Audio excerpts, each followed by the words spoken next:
So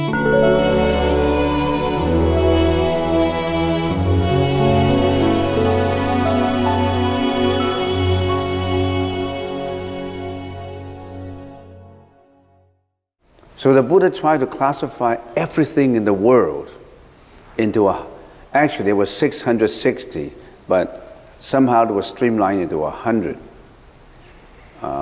So how many dharmas are there? When we say dharmas, it's everything about the whole world.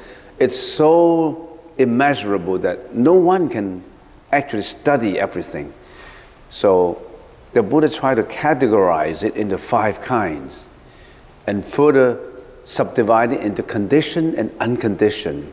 Everything in the world that we can see, we can feel, we can touch, we can listen are conditioned. They are based on conditions because there's conditions, these are conditioned dharmas, and there are unconditioned dharmas. And we have gone through many hours, more than 100 hours on conditioned dharmas, and today we want to do unconditioned dharmas. So what are conditioned dharmas? Conditioned dharmas, the Sanskrit languages, Samskrita dharma. It refers to all phenomena of the world. The worldly dharma is governed by laws and effect and dependent on origination and conditions. In general, there are 3 kinds of conditioned dharma: form, mental, neither form nor mental. If we want to categorize it, it's either into what we can see, we can listen, we can touch, we can smell, we can interact, the senses can interact. All those that the senses, the eyes, the ears, the nose, the taste, the tongue, and the body, all those that can interact physically, they are matter. Even sound is classified as matter. Sound is a frequency. You can see sound because our eyes are not capable of seeing sound, but it's a kind of frequency that's matter. And you remember human senses are quite limited. Sometimes our human senses, not sometimes, actually, the sensory organs of humans are not as good as some animals' sensory organs. For example, dogs can listen 2 miles away, and we can only listen to 1 mile. So the siren goes, or the ambulance, the dog can listen to it and he already barked because he listened to it. We couldn't. So our senses are quite limited. So whatever the senses can interact, those are the form. And whatever senses cannot interact, but our mentality interact, they are also referred to as conditioned dharma. And how about the 3rd category? That fall into neither this one or that one. That includes all inclusive. That's a logical way of categorizing it. Is this A, B, neither A nor B. That includes everything in the world. If you study symbolic logic, you will know that that's the way you do an argument. All right, next. The 3 great characteristics we want to get into unconditioned dharma, so we have to study the 3 great characteristics of the whole world. It's either phenomena, noumenon, or functionality. Phenomena, we know, everything that appears, all things, a thing that is knowable by senses through interactions between the mind and external attributes. That things we can see, we can listen, we can touch, we can smell, all these are appearances, phenomena. Everything is phenomena. And then noumena is, I have put a question mark in a thing, because noumena is not a thing, but I put a question mark in there. A thing, which quote and unquote may not be called a thing, because a thing is not noumena, but for the purpose of putting it, its real nature, its reality, that cannot be comprehended through the senses. Unenlightened beings are confused with and diluted by noumena and phenomena. Only the enlightened beings realize the truth of noumenon. And then the 3rd is functionality. Karmic activities performed as a result of the interaction among consciousnesses, materiality, concomitant mental functions, and other conditioned matters, conditioned dharmas. These are the three great characteristics of everything in the world. And conditioned dharmas fall into phenomena and functionality. Functionality is not a material, it's a function. And noumena falls into unconditioned dharma. That word noumenon actually is borrowed from a Kantian philosophy. So that's the one that's borrowed from there. For those who are not quite familiar with what we're talking about, Buddhism is about studying the world, studying the mind. Why do I have to understand this? Because if you want enlightened, if you want to have enlightenment, you have to understand why you're confused. If you want to understand the problems of emotions, the problems of depression, jealousy, hatred, greediness, all these inequalities, all these sufferings, all these tribulations, you really have to study why, where they come from, how they originated. And all that, you have to study the knowledge behind them.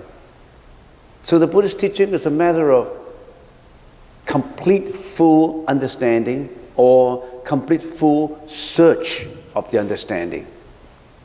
It is absolutely not superstitious. It's not just belief in the faith. So more and more, I think that, and many philosophers think that Buddhism is not a faith. It's the study of the truth. It's not a faith. Faith is just belief in something, and you get from that whom you believe, and you receive from whom you believe. That's not Buddhism. If there is someone who can give and someone who receive, you're still living in a world of ego, a world of self. There's a giver and there's a receiver. No such thing. It's a delusion. It's a self concept. What is a self? What is a self? There's no self. There's nowhere to be found. Self is not an entity. Self is not an entity. It's just, what is your mind? What is your mind? Can you find your mind? Some people say, brain is my mind. Brain is not your mind. Brain is just the physiological part of it you can find. The part that is not physiological, you cannot find. That's what we call the mind. The mind is nowhere to be found. It's not an entity. There's no such thing as mind. All that the brain, the physiological effects and all this functionality, they are conditioned. They're not unconditioned. All right, okay, let's move on. Unconditioned dharmas, Sanskrit, a Sanskrit dharma. Unconditioned, unconstructed, unphenomenal, non-created. The unconditioned has neither cause nor result or effect. The condition is that which has been created by causes in union and combinations. The four dharmas, arising, old age, duration, and impermanence, are the characteristics of conditioned things. A dharma in which they are not found is unconditioned. The unconditioned lasts eternally in its own nature. They're not conditioned. Anything that's conditioned would arise, maintaining itself, disintegrate, and died. Anything that is conditioned goes through a cycle. You are conditioned, I am conditioned, my body is conditioned. Everything in the world that you can think of within your sense knowledge, with your sensual knowledge, is conditioned. If you really have to classify them, we classify them into 6 unconditioned dharmas. And it is not easy to understand these 6 unconditioned dharmas. You have to have a lot of experiences in meditation. You have to have a certain knowledge, background knowledge, and some in-depth, to a certain extent, knowledge of Buddhism before you understand what is unconditioned dharma. But just for the purpose of completing the 100 dharmas, I need just to bring it out, to finish the 100 dharmas, then we can move on to consciousnesses. Right now, I haven't really started to study consciousness. I'm only giving you all the terminology that is required to understand consciousness.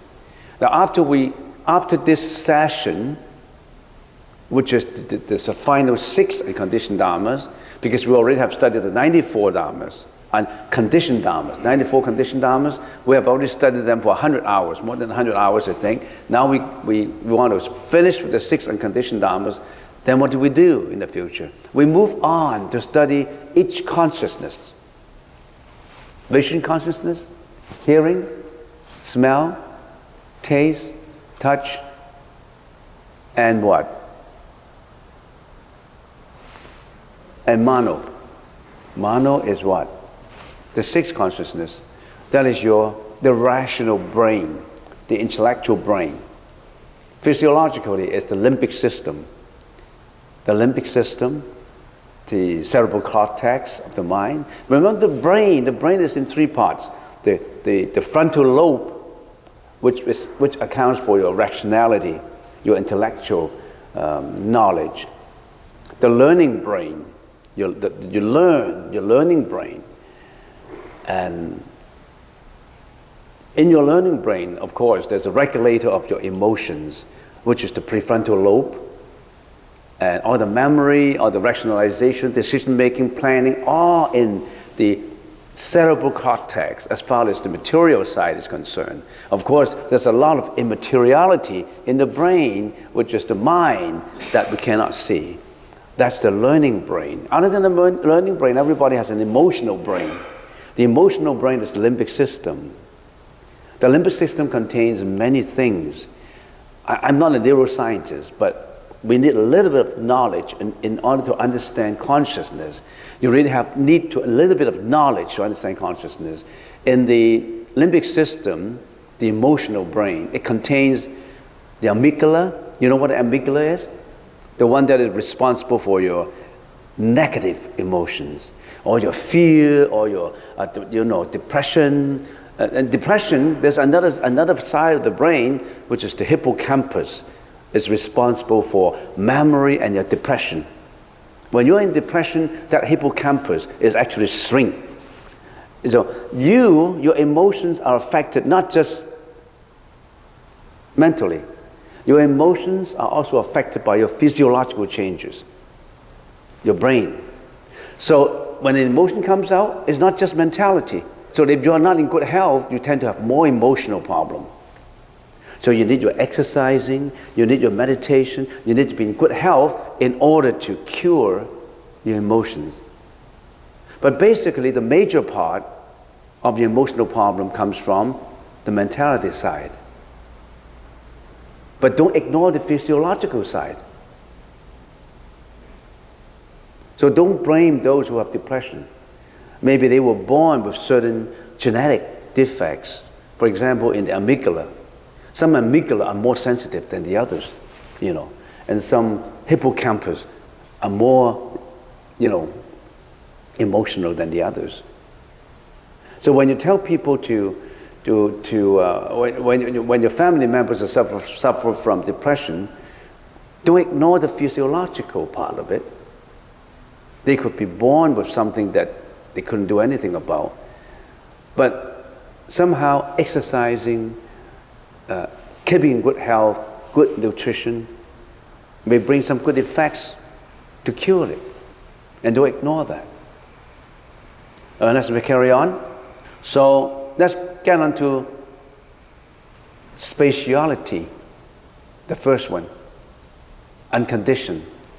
What is space? I'm going to go into a little bit of detail. Spatiality, space is the absence of matter. Because matter permits the manifestation of all kinds of activities.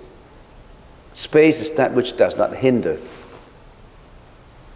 So in space itself is unconditioned. But space gives our condition. Space gives our condition of emptiness for things to be filled in that space, in that spatiality. So space itself is unconditioned. Second, cessation through understanding, and sometimes it's also called extinction through understanding. Prakti, Samkhya, Nirodha. This Dharma signifies a certain pure prajna. Prajna is wisdom. Prajna is wisdom. It signifies that you have reached a certain level of prajna, wisdom. The comprehension of the truth. You've gone to that part. Extinction through intellectual power, cessation through understanding, cessation attained with acquired knowledge. That means you have certain knowledge through meditation, that you acquire certain prajna, and that prajna allow you to go into a certain meditative state, which is cessation through extinction. No more conditions. You don't need conditions. Through understanding. And some meditators would say, oh, are these the very high level that I will be achieving in the future if I continue to meditate for years, and will I get to that level? Will I get to extinction through understanding? If I meditate and after I got this extinction through understanding, will I become enlightened? Is it a level that I should reach? Like a university level, like first year, second year, third year, fourth year, and then I get my BA and then MA and then my PhD and then postdoc. Is that what I want to do? This is just a state in which the meditator reached that state, and when he got out of the meditation, he lost it. It's just a state. It's just at that level. If he can maintain that state eternally, that is something else. That is almost close to enlightenment. So in other words, when you are meditation, one day you really have the physiological part of your body is in good shape, and the mentality of the meditation is in good shape, and you're meditating. And you reach a certain intellectual level that you feel a certain kind of bliss and peace that like you never have experienced before. Suddenly you are filled with that, I wouldn't say it's joy, it's a kind of bliss that is beyond description. It beats all kinds of words. You don't know how to describe it. It could be this. You won't exchange that kind of bliss for hundreds and hundreds of millions of dollars. You won't exchange for that kind of money, because that bliss comes up in you like you never have experienced before. Something like that. Next, cessation without understanding. The previous one is cessation through understanding, and this one is cessation without understanding, or extinction without understanding. A different kind of extinction which consists of the absolute hindering of arising. It is so called because it is obtained not by the comprehension of the truth, but by the insufficiency of the causes of arising. Absolutely obstructs the production of a future Dharma. It is acquired simply by the deficiency in the conditions, not through deliberation. It is the permanent non-arising of the heaps that is unrelated to an antidote to the mental afflictions. Do you understand what it is talking about? No. It's a kind of extinction that there is a certain state that there's no cause of arising. Conditions are not fulfilled. There's no condition fulfilled that give rise, give birth to that kind of arising. There are certain states where there are absolutely no conditions exist. Conditions exist to have conditioned Dharma. But in certain cases, conditions don't exist. So if conditions don't exist, how can there be any conditioned Dharma? How can there be any conditioned Dharma? It would be classified as unconditioned.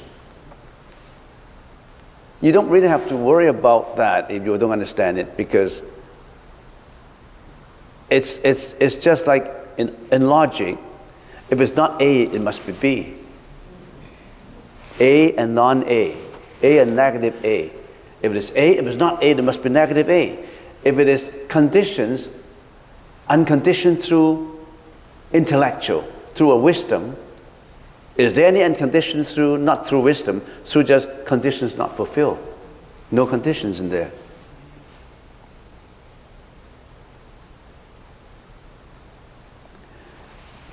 If there's a state that through my wisdom, I don't create any conditions, I'm just giving an example, then there's no conditions.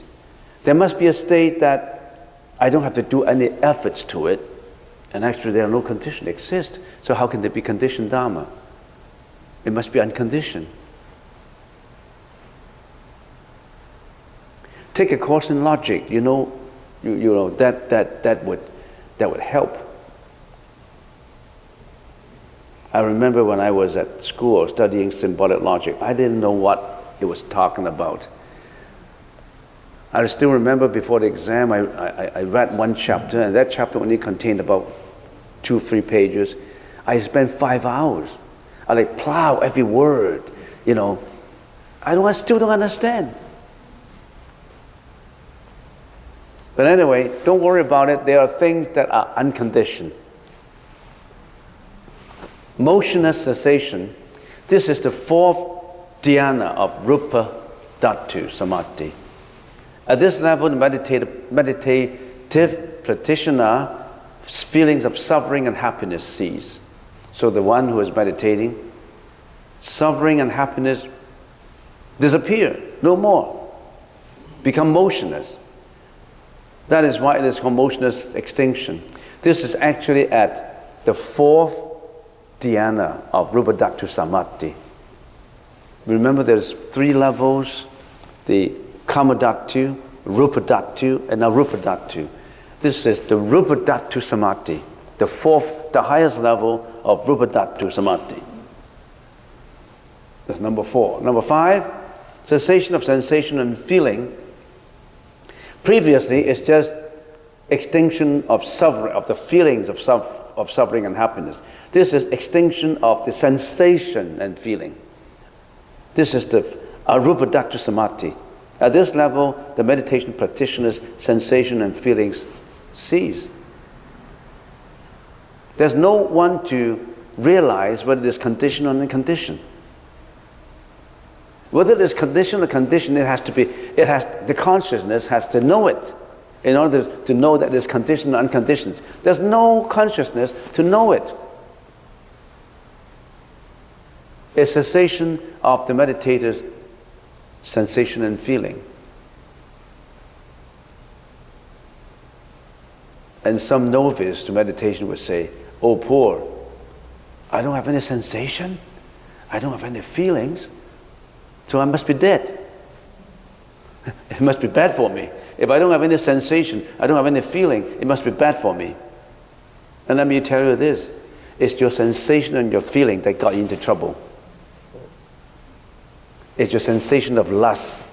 It's your feeling of greediness. It's your sensation of jealousy. Your feeling of anger that got you into trouble. Now that's gone. But we always think it in a topsy-turvy way. We want sensation. We want love. We want lust. We want greediness. That's what you want. When you have those, you're involved in suffering. In the future, you're involved in tribulation. Comes from the suffering. And the way I look at it, and the way many people look at it, is we're getting into a world where mental sickness is getting worse and worse. You know why? Because of mass communications or advances in technology of the medium. Telephone, internet, website, WhatsApp, email, you name it, all those communications. Previously, because of lack of advancement in this kind of communication, it seems that we are very remote from each other. We are apart from each other. I still remember 30 years ago when I came to Canada, when I called back home, I had to use a telegram. I had to go to a telegraphic office and write out a telegram and send home. And I pay lots of money for a telegram, and I have to shorten my sentences to make sure that I convey all my information within a very short, paragraph, and I have to pay some money. Then I can do long distance, and I'm going to pay money. And so it seems that telecommunications has narrowed the gap of distance, have made everything closer and closer and closer and closer. But then telecommunication brings us closer and closer.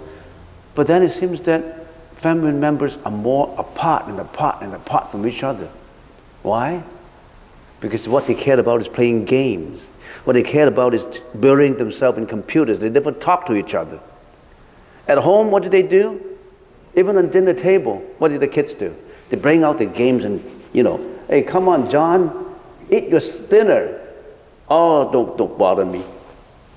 Telecommunications bring everybody closer, it seems to be, but then you distance everybody. So there's always pros and cons. Advances in medicine cure a lot of diseases, but then our mental diseases are becoming worse and worse. A lot of strange sickness come out. So I don't know if human civilization is improving the advance in human civilizations is improving our welfare or deteriorate our welfare. I don't want to see a third world war. But we don't know. People like to say, I love this world, it's so happy. Maybe you live in the better side of the world. Have you seen all those poverty on the other side of the parts of the world? I'm not talking about this. I'm only talking about this, so I better return to the right track. Okay, fifth. You see, that's why I'm waiting. Number 6 now. Suchness. One of the 6 unconditioned existence in consciousness-only theory, true reality is the real nature of all existences. Yet, suchness is called an unconditioned existence due to the notion that even the awakened wisdom of the Buddha is in itself not really true reality, since the wisdom of enlightenment is classified as a conditioned existence. Even enlightenment, the wisdom, enlightenment is conditioned. When you are enlightened, that enlightenment is still conditioned. Is that, I don't know how you call it, is that which you step into that level that is unconditioned. You have to use condition to get into the unconditioned.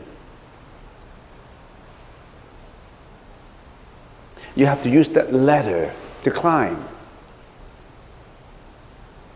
To climb to that, we don't know how to call it, that invisibility, that enlightenment. You use the ladder.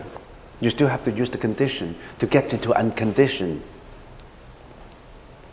So don't blame your senses. Don't get me wrong. Don't blame your own senses that you are greedy, you are angry, you are jealousy, you are depressive. Don't blame those senses. You can turn those senses inside and use them for tools of enlightenment. It's like fire. You can use it for cooking, and fire also burns you to death. Depends on how you use it. Use your senses in meditation to gear inward to get enlightenment. Don't use your senses to extend your lust, your greediness, your jealousy, your hatred, your rage. Which one you want? Which one you want to use your senses? It's up to you. Not up to God. How to use your senses is up to you, not up to God. There's no such thing as God. You have that God. So, I finished all 100 Dhammas. Next time we're talking about consciousness. And we will start with the eyes consciousness.